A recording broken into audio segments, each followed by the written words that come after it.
It is my honor and a pleasure to introduce to you the president of Salesforce, Ms. Suzanne DiBianca.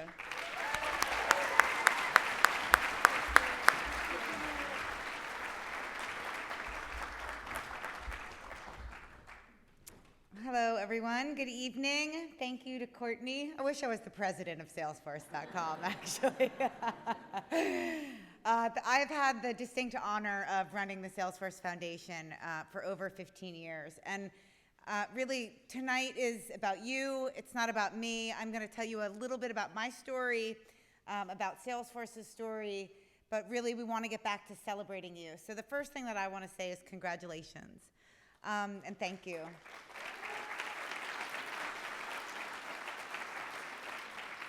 And it's a lot of hard work, and I'm really inspired by you.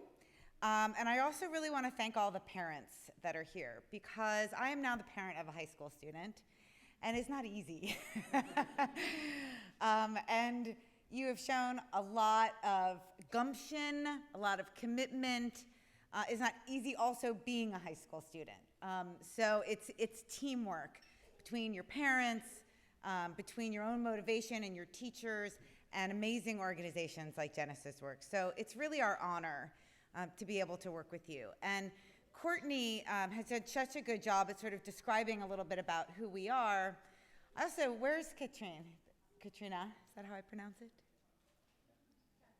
Katrina? Oh, right there. You're welcome back at Salesforce anytime, just FYI. And I mean that for real. I mean that for real. We'll make that happen for you. And that's part of our model, and part of why I didn't want to forget that. We have, like Courtney said, this 1-1-1 model for philanthropy, which is 1% of our time. We have some employees here who are amazing. This doesn't work without our incredible army of just compassionate, brilliant employees who've given over 1 million volunteer hours back to the community. And our investments.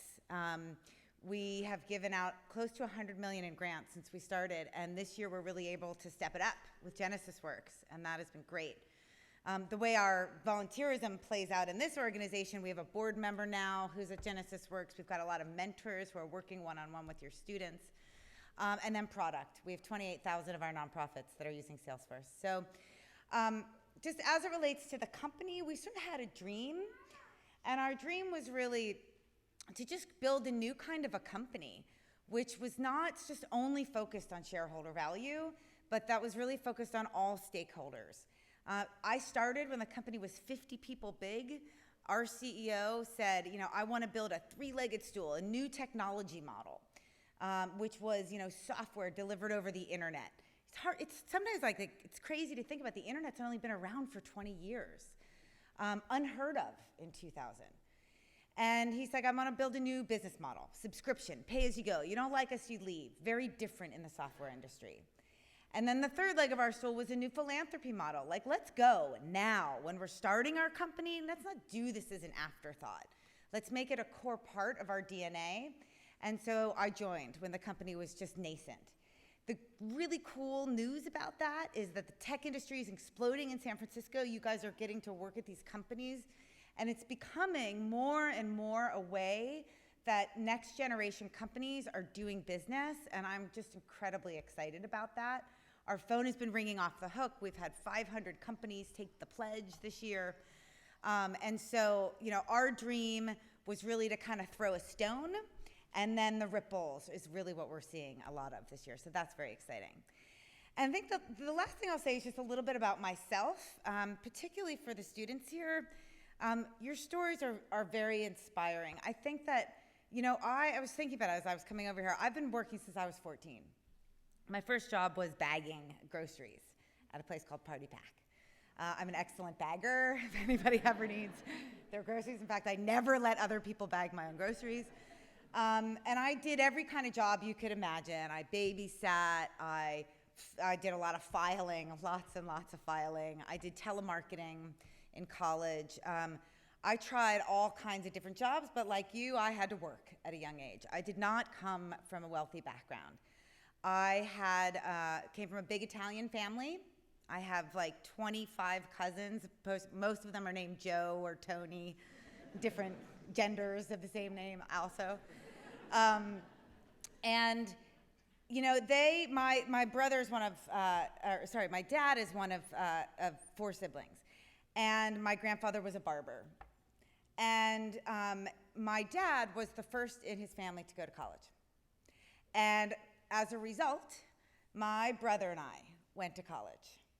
My 22 cousins, or I sort of lose count, my many other cousins did not go to college. Amazing people. Many of them are firemen and police officers. Actually, I have a couple in jail. Sort of runs the gamut. But I had an experience of being the daughter of a first-generation college graduate.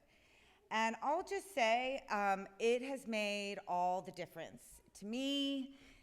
It's made all the difference, you know, even to my cousins who I inspire, and they're now saving diligently to get their kids through college.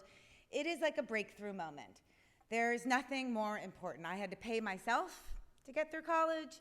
I mashed together scholarships and loans, and it was all worth it at the end of the day. And I worked all through college. And I actually got this job. I sort of tried everything after college, and I ended up getting my first job moving out to San Francisco just by being a little brave. In fact, there was a lady everything's coming back to grocery stores, but I was in Safeway in the marina, actually, and the woman in front of me was very pregnant.